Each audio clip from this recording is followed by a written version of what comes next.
Hi hello ನಮಸ್ಕಾರ.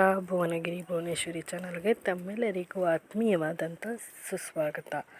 ಇವತ್ತು ಬೆಲ್ಲದ ಕೊಬ್ಬರಿ ಸ್ವೀಟನ್ನು ನಾನು ನಿಮ್ಮ ಜೊತೆ ಶೇರ್ ಮಾಡ್ತಾಯಿದ್ದೀನಿ.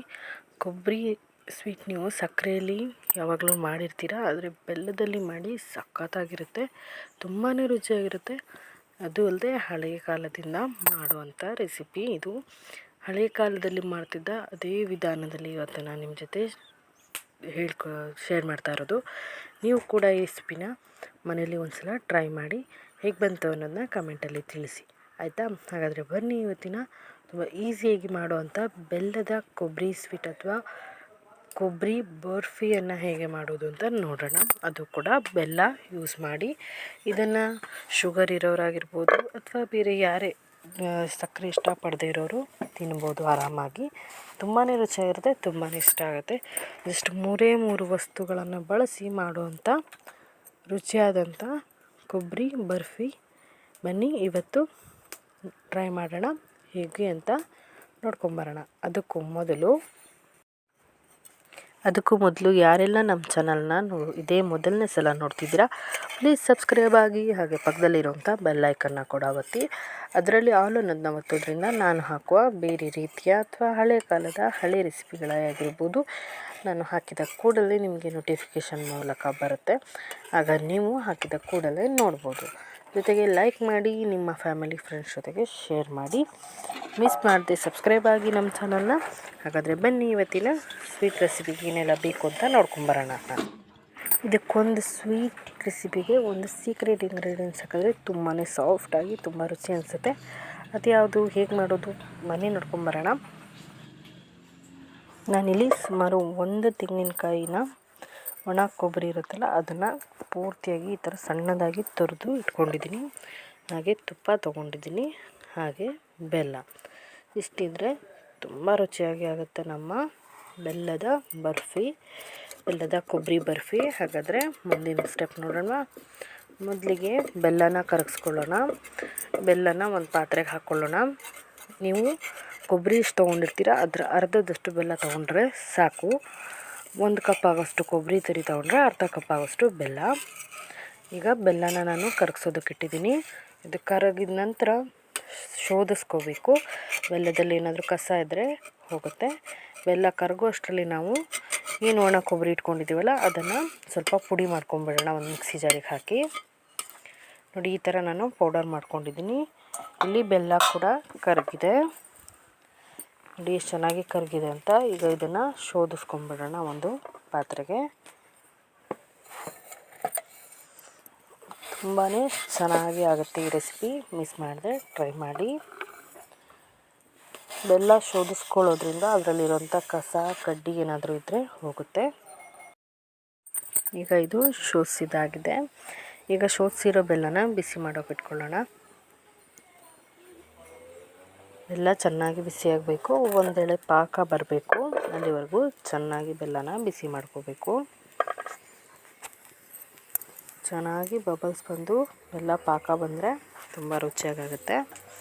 ಈಗಿದು ಬೆಲ್ಲ ಸುಮಾರು ಪಾಕ ಬರೋದಕ್ಕೆ ಶುರುವಾಗಿದೆ. ನೋಡಿ, ಈ ಥರ ನೋಡಿ ಎಷ್ಟು ಗಟ್ಟಿ ಆಗ್ತಾ ಬಂದಿದೆ ಬೆಲ್ಲ ಕೂಡ. ಈಗ ನೋಡಿ, ಈ ಥರ ನಾವು ಹಾಕಿದಾಗ ಕೊನೆ ಎಳೆ ಇರುತ್ತಲ್ಲ ಅದು ಲಾಸ್ಟ್ ಈ ಥರ ಎಳೆದು ಬೀಳಬೇಕು. ಆಗ ಇದು ಆಗಿದೆ ಅಂತ. ಒಂದೆಳೆ ಪಾಕ ಬಂದಿದೆ. ಇದಕ್ಕೆ ನಾನು ಪಾಕ ಬರ್ತಾ ಇದೆಯಲ್ಲ, ಇದೇ ಟೈಮ್ನಲ್ಲಿ ನಾನು ಸುಮಾರು 2 ಸ್ಪೂನ್ ಆಗೋಷ್ಟು ತುಪ್ಪನ ಹಾಕೋತಾ ಇದ್ದೀನಿ. ತುಪ್ಪ ಹಾಕೋದ್ರಿಂದ ಒಂದು ಕ್ರೀಮಿ ಟೆಕ್ಸ್ಚರ್ ಈ ಬರ್ಫಿಗೆ ಬರುತ್ತೆ. ತುಂಬಾ ರುಚಿ ಅನಿಸುತ್ತೆ ನಿಮಗೆ ತಿನ್ನುವಾಗ. ಬೆಲ್ಲನ ಪಾಕದ ಜೊತೆ ಮಿಕ್ಸ್ ಮಾಡ್ಕೊಳ್ಳಿ. ತುಪ್ಪ ಕರಗಬೇಕು. ನೋಡಿ, ಕರಗಿದೆಯಲ್ಲ. ಈಗ ಇದಕ್ಕೆ ನಾವು ಮಾಡಿಟ್ಟಂಥ ಕೊಬ್ಬರಿ ಪುಡಿಯನ್ನು ಹಾಕ್ಕೊಳ್ಳೋಣ. ಹಾಕ್ಬಿಟ್ಟು ಚೆನ್ನಾಗಿ ಕೈ ಆಡಿಸಿ ಮಿಕ್ಸ್ ಮಾಡ್ಕೊಳ್ಳಿ. ಮೊದಲಿಗಿದು ತೆಳು ಅನಿಸುತ್ತೆ, ಕೊನೆಗಿದು ಗಟ್ಟಿ ಆಗುತ್ತೆ. ಚೆನ್ನಾಗಿ ಮಿಕ್ಸ್ ಮಾಡ್ಕೋಬೇಕು. ಯಾವ ಥರ ಮಿಕ್ಸ್ ಮಾಡಬೇಕು ಅಂದರೆ ಇದು ತಳ ಬಿಟ್ಟು ಬರುತ್ತೆ ಅಲ್ಲಿ ತನಕನೂ ಚೆನ್ನಾಗಿ ಮಿಕ್ಸ್ ಮಾಡ್ಕೋಬೇಕು.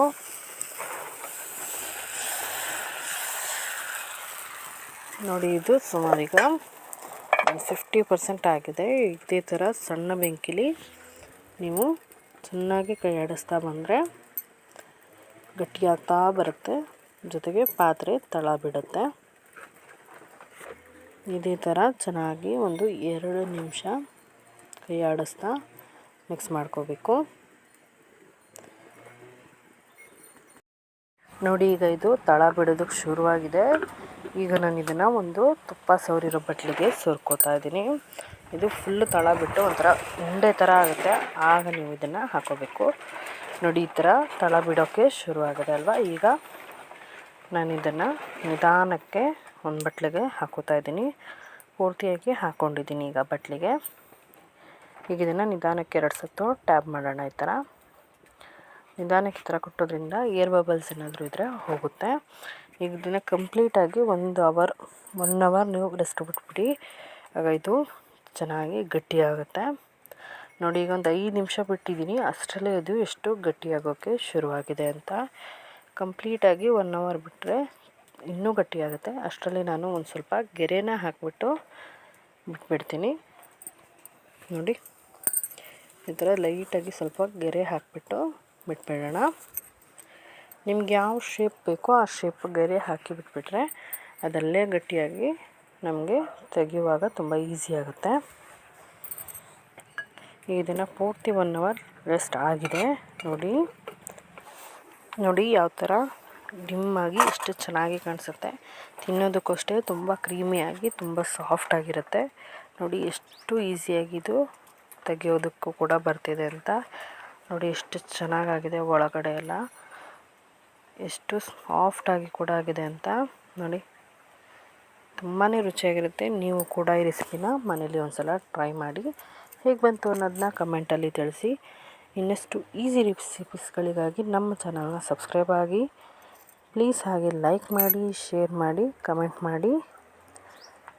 ಇದೇ ಥರದ ಇನ್ನೊಂದಿಷ್ಟು ಸಿಹಿ ರೆಸಿಪಿಗಳ ಲಿಂಕನ್ನು ನಾನು ಈ ವಿಡಿಯೋದ ಕೆಳಗೆ ಕೊಟ್ಟಿರ್ತೀನಿ. ಅದನ್ನು ಕೂಡ ಚೆಕ್ ಮಾಡಿ, ಅದಕ್ಕೂ ಕೂಡ ಲೈಕ್ ಮಾಡೋದನ್ನ ಮರಿಬೇಡಿ. ಹಾಗೆ ನಿಮ್ಮ ಫ್ಯಾಮಿಲಿ ಫ್ರೆಂಡ್ಸ್ ಜೊತೆಗೆ ಶೇರ್ ಮಾಡೋದನ್ನ ಕೂಡ ಮರಿಬೇಡಿ. ಇನ್ನೊಂದು ಹೊಸ ರೆಸಿಪಿ ಜೊತೆ ಮತ್ತೆ ಸಿಗ್ತೀನಿ. ಅಲ್ಲಿವರೆಗೂ keep watching Bhuvanagiri Bhuvaneshwari channel. Thank you.